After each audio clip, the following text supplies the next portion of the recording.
जय श्री कृष्णा भाइयों।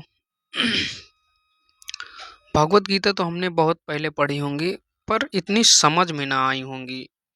मतलब कोई शब्द कठिन लग रहा है, कभी कुछ कठिन, मतलब कुछ समझ में नहीं आ रहा है। तो ये जो भगवत गीता मैं आज आप लोगों को पढ़ाने जा रहा हूँ, ये बहुत ही सरल शब्दों में होगी। हर एक शब्द जो अर्थ कठिन होगा, उस अर्थ का मतलब मैं खुद बताऊंगा। अब श्रीमद् भगवत गीता है क्या, मैं बताता हूँ कि सब कोई जानता है कि आज से लगभग 5,000 साल पहले एक युद्ध हुआ था। इस युद्ध को महाभारत के नाम से जाना जाता है। युद्ध में दो पक्ष थे, कौरव और पांडव। कौरव और पांडव चचेरे भाई थे। कौरव सौ भाई थे जो अधर्म के मार्ग पर चले, अर्थात उन्होंने अपने चचेरे भाइयों पांडवों से धोखा किया, उनसे छल कपट कर उनका राज्य छीन लिया। साधारण भाषा में कहें तो वह बुरे लोग थे। दूसरे तरफ से थे हमारे पांडव। वह 5 भाई थे और वह सच के मार्ग पर चल रहे थे। साधारण भाषा में हम इन्हें अच्छे लोग कह सकते हैं। तो लड़ाई थी 100 बुरे और 5 अच्छे लोगों के बीच। 5 भाइयों में एक भाई था अर्जुन। वह युद्ध शुरू होने से पहले ही अपने भाइयों और गुरुओं को देखकर अवसाद, अवसाद का मतलब होता है डिप्रेशन। आजकल मैं देखता हूँ कि ज्यादातर युवा पीढ़ी हमारे देश में इस समय बहुत ज्यादा है, वो पूरा डिप्रेशन का शिकार हो गई है। इतना डिप्रेशन रहता है उनको कि मत पूछो। तो डिप्रेशन, इसी तरह अर्जुन डिप्रेस्ड हो जाते हैं। अर्जुन को डिप्रेशन से बाहर कौन निकालता हो? उनके सारथी, रथ चलाने वाले, अर्थात हमारे श्री कृष्ण भगवान, जो अर्जुन का रथ चला रहे हैं और उन्होंने अर्जुन को ज्ञान प्रदान किया। इस ज्ञान से अर्जुन डिप्रेशन से बाहर आ गया। इस ज्ञान को हम श्रीमद् भगवत गीता के नाम से जानते हैं। 100 कौरवों के पिता थे धृष्टराज, जो अंधे थे, और इस युद्ध को धृष्टराज संजय से सुन रहे थे। मतलब जिस तरह आजकल हम देखते लाइव टेलीकास्ट नहीं होता है, उसी तरह लाइव टेलीकास्ट देख रहे थे संजय। और सुन कौन रहा था? धृष्टराज। उनकी आंखें थी। संजय को वेद व्यास जी ने दिव्य दृष्टि दी थी, जिससे वह युद्ध को देख सके। पर आप ऐसा मत समझ लीजिए संजय टेलीविजन बनकर आंखों देखा हाल धृष्टराज को बता रहे हैं। संजय धृष्टराज के सलाहकार भी थे। श्री कृष्ण का यह ज्ञान धृष्टराज से भी संजय के माध्यम से सुना। अपने मन में बैठा लीजिए, अर्जुन कौन था, धृष्टराज कौन था, संजय कौन था। श्रीमद् भगवत गीता में 700 श्लोक हैं, जिनमें भगवान श्री कृष्ण ने 574 श्लोक, अर्जुन ने 84 श्लोक, संजय ने 41 तथा धृष्टराज ने 1 श्लोक बोला। अगर आप इन 700 श्लोकों को समझ लेते हैं तो आपने भगवत गीता को भी समझ लिया। भगवान श्रीमद् भगवत गीता के अर्थ को समझते हैं कि इसका मतलब क्या होता है। श्री का अर्थ है बहुत अधिक, चाहे वह धन हो, ज्ञान हो, बुद्धि हो, समझदारी हो, कोई भी चीज हो, मतलब बहुत अधिक श्री का मतलब। और मद का अर्थ होता है ज्ञान। अब भगवत का अर्थ होता है भगवान। प्रेमानंद कहते तो हैं कि भगवत प्राप्ति, भगवत प्राप्ति। आज भगवत का मतलब समझ में, कि भगवत का मतलब होता भगवान को प्राप्त। गीता का अर्थ है गीत। तो इसका अर्थ बना भगवान का वह गीत जो बहुत अधिक ज्ञान से भरा हो। तो भगवत गीता ज्ञान से ही भरी है। तो आज हम पहले अध्याय से शुरू करते हैं। तो कि भगवत गीता का पहला अध्याय है अर्जुन विषाद योग। अर्जुन विषाद योग इसका नाम क्यों रखा, आगे पढ़ते हैं कि इस अध्याय में अर्जुन विषाद योग क्यों कहते हैं इस अध्याय को। पहले तो योग के अर्थ को जान लेते हैं। योग का मतलब होता है जुड़ना। क्या होता है? जुड़ना, इसका अर्थ होता है योग का। आध्यात्मिक जगत में हम योग का अर्थ भगवान के साथ जुड़ना मानते हैं, और जिस विद्या के द्वारा हम भगवान से जुड़ते हैं उस विद्या को भी हम योग कहते हैं। जैसे भक्ति योग। श्रीमद् भगवद गीता के हर अध्याय का नाम भी अपना ही अर्थ है। हर अध्याय का नाम अपना अर्थ है। ज्यादातर उसमें योग शब्द जुड़े होंगे, जैसे अर्जुन विषाद योग। आगे और पढ़ेंगे, एक और योग है। हर अध्याय के नाम के अंत में योग शब्द आता है। अध्याय 1 हो अर्जुन विषाद योग, अध्याय 1 को क्या कहा जाता है? अर्जुन विषाद योग कहा जाता है।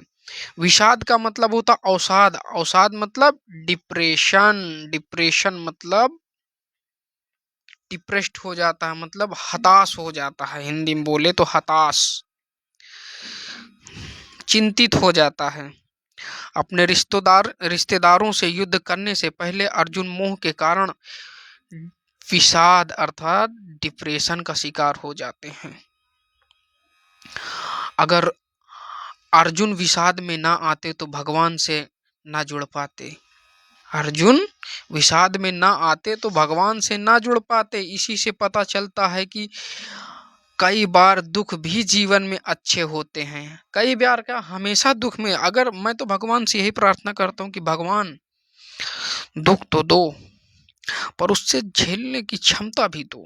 मैं ये नहीं कहता कि भगवान मुझे दुख नहीं चाहिए, क्योंकि दुख है तो आगे बढ़ते रहोगे तुम, क्योंकि दुख का रास्ता ही अच्छा होता है। जैसे पांडव है, इधर उधर भटकते रहे, लेकिन उनको मिला, कैसे भी करके सफलता मिली। उसी तरह मैं भी दुख से डरता नहीं हूँ, बस उसको भगवान तुम झेलने की क्षमता दे दो, जैसे अर्जुन को दे दिया।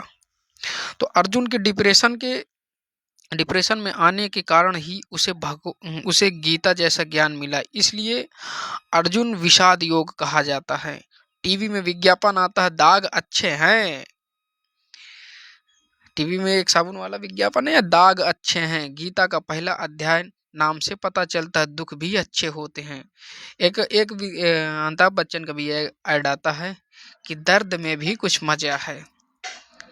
जब आदमी को दर्द होता है ना, तभी उसको एहसास होता है। जैसे मान लो आपका दांत दर्द करने लगे और तुम डेली दवा खा रहे हो, डॉक्टर कह दे मंजन करना, फिर डॉक्टर अगर कह दे कि मंजन करना इतने बजे, तो एकदम एक्यूरेट टाइम पर तुम मंजन करोगे, क्योंकि तुम्हें दर्द हुआ एक बार कि अगर तुम्हें पता है कि अगर हम मंजन नहीं करेंगे तो मुझे दर्द होगा। तो वही है कि दर्द में भी कुछ मजा है, तो दर्द से घबराना नहीं है। धर्म क्षेत्र कुरुक्षेत्र समवेता युयुत्सा। देखो मुझे ज्यादा संस्कृत तो नहीं आती है, पर मैं इसके हिंदी अर्थ को, पहला प्रश्न है, धृतराष्ट्र संजय से युद्ध के विषय में पूछते हैं। सरल अर्थ क्या है कि धृतराष्ट्र ने कहा, हे संजय, धर्म भूमि कुरुक्षेत्र में युद्ध की इच्छा से इकट्ठे हुए मेरे पुत्रों, देखो मेरे पुत्रों, अब पांडु पुत्रों ने क्या किया, देखो यहीं पर देखो मोह का चक्कर है। देखो अपने पुत्रों क्या कह रहा, मेरे पुत्रों, और इधर क्या कह रहा, पांडु पुत्रों। क्या वो पुत्र नहीं है तुम्हारे? यहीं पर ही इस युद्ध की शुरुआत होती है कि मेरे पुत्रों। ये मेन तो कुल का कुलरथ धृतराज है। अंधा ये मतलब है तो अंधा, लेकिन साला दिमाग से भी अंधा है धृतराज। कुछ अंधे होते हैं, जैसे सूरदास थे, वो अंधे थे लेकिन दिमाग जिंदा था, दिमाग उनका अंधा नहीं था। लेकिन यहाँ पर धृतराज दिमाग से भी अंधा है और आंखों से अंधा तो है ही। विशेष नोट क्या है कि इस श्लोक से हमें मनुष्य के व्यवहार के बारे में पता चलता है कि हम इंसान दो लोगों के बारे में जानकारी प्राप्त करते हैं। चाहते हैं एक जिनसे हमें प्रेम होता है और दूसरा जिनसे हमें घृणा होती है। बस इस श्लोक में छिपे ज्ञान को विस्तार से समझते हैं। व्याख्या, इसकी व्याख्या क्या है कि महाभारत के युद्ध में सारे भारत के राजाओं ने भाग लिया था। इस युद्ध में भाग लेने वाले सभी राजा और उनकी सेना दो भागों में बंट गई थी। कौरवों के पक्ष में थे और कुछ मतलब कौरवों के पक्ष में थे और कुछ पांडवों के पक्ष में थे। धृष्टराज जन्म से ही अंधे थे। महर्षि व्यास धृष्टराज को दिव्य दृष्टि देना चाहते थे, जिससे वह हस्तिनापुर में बैठकर युद्ध का सारा हाल देख सके, परंतु धृष्टराज ने दिव्य दृष्टि लेने से मना कर दिया और अपने सारथी संजय जो है, उनका जो सारथी है, को देने का निवेदन किया। तो महर्षि वेदव्यास ने उनकी इस प्रार्थना को स्वीकार कर लिया। महाभारत के युद्ध का एक मुख्य कारण धृष्टराज के अवगुण जैसे पुत्र मोह, मैंने बताया नहीं था कि पुत्र मोह, वो कहता नहीं मेरे पुत्रों और पांडु पुत्रों के बीच क्या चल रहा संजय पुत्र, तो वही है पुत्र मोह। अधर्म का साथ देना, अपने छोटे भाई के पुत्रों के राज्य को हड़पने की लालसा, स्वार्थ की भावना, हर समय अपने पराये का भेदभाव और उसकी असीम महत्वाकांक्षा थी। ठीक है, और उसकी क्या थी? असीम महत्वाकांक्षा थी।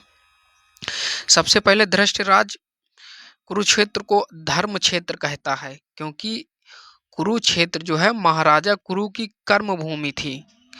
यहाँ पर वह खेती बाड़ी किया करते थे।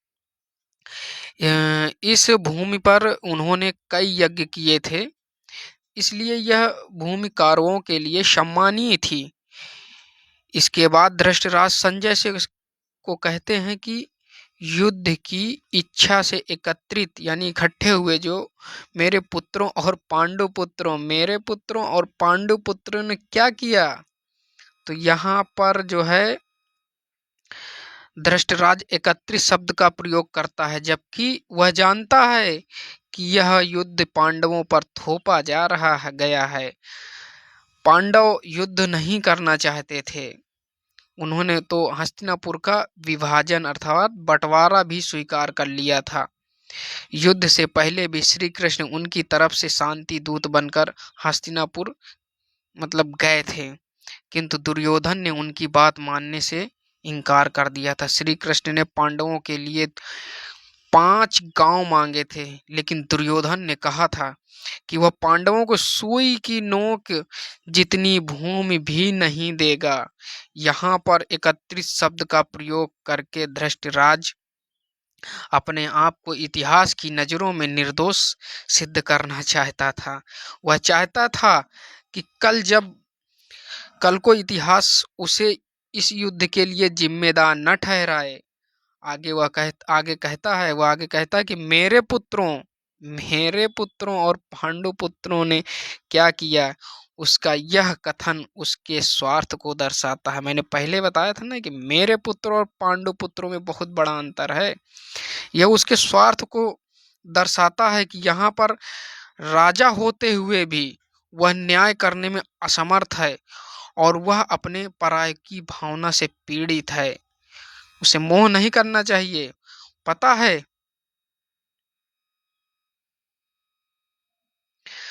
है कि उसके पुत्र शुरू से ही पांडवों से घृणा करते आए हैं। दुर्योधन बचपन से ही पांडवों के विरुद्ध षड्यंत्र करता रहता था। उसके बचपन में बचपन में भीम को विष दिया था। दुर्योधन ने युधिष्ठिर के युवराज बनने पर पांडवों के लिए लाख क्या होता है, बहुत जल्दी आग पकड़ने वाला एक पदार्थ होता है, लाख बोलते हैं, से बने लाक्षागृह का निर्माण किया था।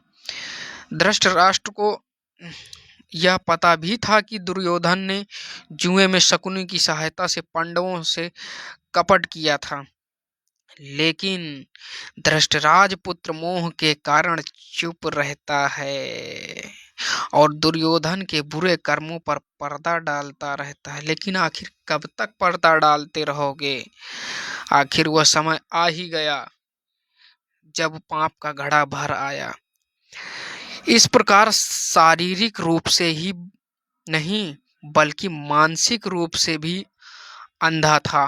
कौन? धृतराज। शारीरिक रूप से था नहीं था बल्कि मानसिक रूप से था। वाह क्या बात है। उसे यह भी पता था कि उसके पुत्र अधर्मी हैं। वाह। और अधर्म की कभी भी विजय नहीं होती, इसलिए वह वेद व्यास से दिव्य दृष्टि नहीं लेना चाहते था। इसलिए ये कारण थे कि इसलिए वेद व्यास से वो दिव्य दृष्टि नहीं लेना चाहते थे। और वास्तव में यदि देखा जाए तो मनुष्य, अब यहाँ पर सार समझते हैं, वास्तव में देखा जाए तो मनुष्य का भी मन एक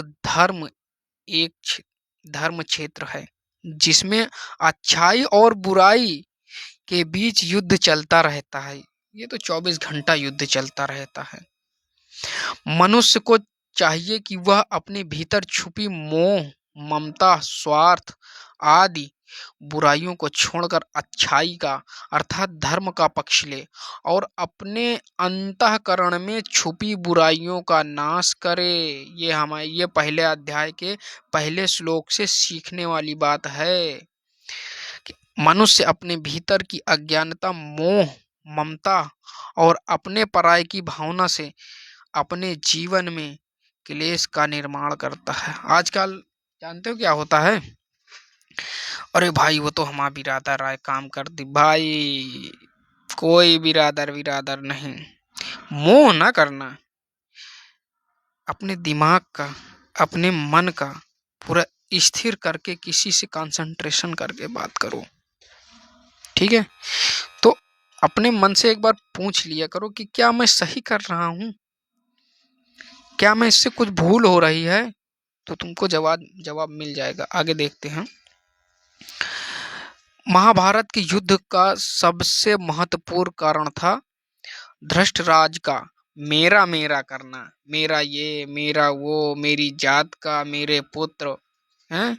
यही तो आजकल मनुष्य मेरा गाड़ी, मेरा बंगला, मेरी ये, मेरी वो, बस मेरे में तो खत्म हो जाता। संत क्यों नहीं मेरा मेरा करता, वो हम करके बात करता है। इसीलिए तो प्रेमानंद को देख लो, प्रेमानंद महाराज को, कबीर दास को देख लो, अनपढ़ हैं पर दिमाग जिंदा है। चलो आगे देखते हैं। जब मनुष्य स्वार्थ के अधीन होकर मेरा मेरा करता है और दूसरों की चीजों पर जबरदस्ती अपना अधिकार करना चाहता है, तब महाभारत का युद्ध होता है। धृतराज अपने पुत्र को मेरा कहकर संबोधित करता, पर पांडवों के पुत्रों को पांडु पुत्रों पर का मतलब पांडु पुत्र कहकर संबोधित करता है। वह पांडवों को अपना मानता ही नहीं। मेन तो ये है, वह पांडवों को अपना मानता ही नहीं। अब फिल्म की कहानी से हम सीखते हैं, इसको एक ही प्रश्न है पर देखो कितने माध्यम से हम सीख रहे हैं। अब फिल्म की कहानी से हम सीख सकते हैं। फिल्में आजकल तो लोग मजा के लिए देखते हैं, पर भाई फिल्मों से बहुत कुछ सीखा जा सकता। फिल्म क्यों बनती हैं? हमारी जीवन रेखा को, मतलब हमारी जो आसपास का परिवेश है उसी चीज को देखकर तो फिल्में बनती है। कोई अलग से तो कोई दिमाग लगा नहीं देता। आजकल कितनी अच्छी अच्छी वेब सीरीज बन रही हैं। बहुत पहले हमने एक फिल्म देखी थी, उसका नाम तो शायद ही याद नहीं, परंतु उसकी कहानी कुछ इस प्रकार है। कुछ आदिवासी लोग जंगल में दुनिया से अलग रहते थे। लकड़ी, फल आदि जो कुछ उन्हें प्रकृति से मिलता था वह सभी के लिए एक समान था। सभी आदिवासी प्रकृति से प्राप्त पत्ते ओढ़ते, प्रकृति से प्राप्त फल खाते, ठीक है? सभी खुशी खुशी मिलकर रहते थे और सब मिल बांट कर खाते थे। कुछ भी मेरा तेरा नहीं था, जो था सबका था। जिस जंगल में वह रहते थे, एक दिन उस जंगल के ऊपर से एक हेलीकॉप्टर निकला और हेलीकॉप्टर से किसी ने एक खाली कोल्ड ड्रिंक की बोतल गिरा दी। वह बोतल झाड़ियों में सुरक्षित गिर गई और एक आदिवासी के हाथ लग गई। धीरे धीरे सब आदिवासियों को इस घटना का पता चल गया और सभी आपस में उस कोल्ड ड्रिंक की खाली बोतल को पाने के लिए लड़ने लगे, एक दूसरे का सिर फोड़ने लगे। यह बोतल उन सभी के लिए एक नई चीज थी, परंतु व्यर्थ थी। इसी तरह तो संसार में है, गाड़ी खरीद लिया, बंगला खरीद लिया, पैसे नहीं आए उस चीज के, चाहे वो तुम्हारे काम की ना हो। अब मैं देखता हूँ गरीब है, पंचर बनाता है, पर आईफोन लिए है। अब बताओ वो आईफोन केवल दुनिया को देखकर, अगर परंतु उसके आईफोन किसी काम का नहीं है, लेकिन वो आईफोन लिए है पंचर वाला, क्योंकि वो दूसरों को देखा। इसलिए तो दूसरों को देखकर भाई नकल ना किया, खरबूजे को देखकर खरबूजा मत बोलो, ठीक है। अपने विवेक का इस्तेमाल करो।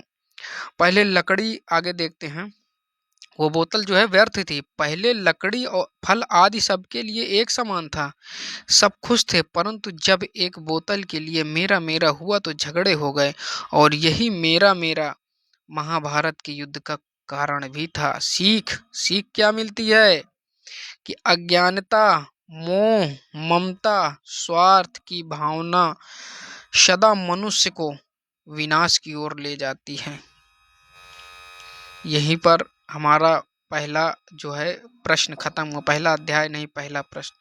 अब दूसरा प्रश्न अपने गुरु द्रोणाचार्य से, दुर्योधन अपने गुरु द्रोणाचार्य से कहता है, इसको हम कल सीखते हैं, कल के उसमें। बाकी आज जो हमने सीखा उसको अपने जीवन, केवल पढ़ो नहीं, अपने जीवन में इसको लागू भी करो, इसका पालन भी करो। केवल पढ़ने से अगर ज्ञान प्राप्त हो जाता तो तोता सबसे बड़ा ज्ञानी होता, तो तोता नहीं बनना, इसको इम्प्लीमेंट भी करना है। तो यहीं पर मैं विराम चाहूंगा और जाते जाते कहना चाहूंगा, जय श्री कृष्ण।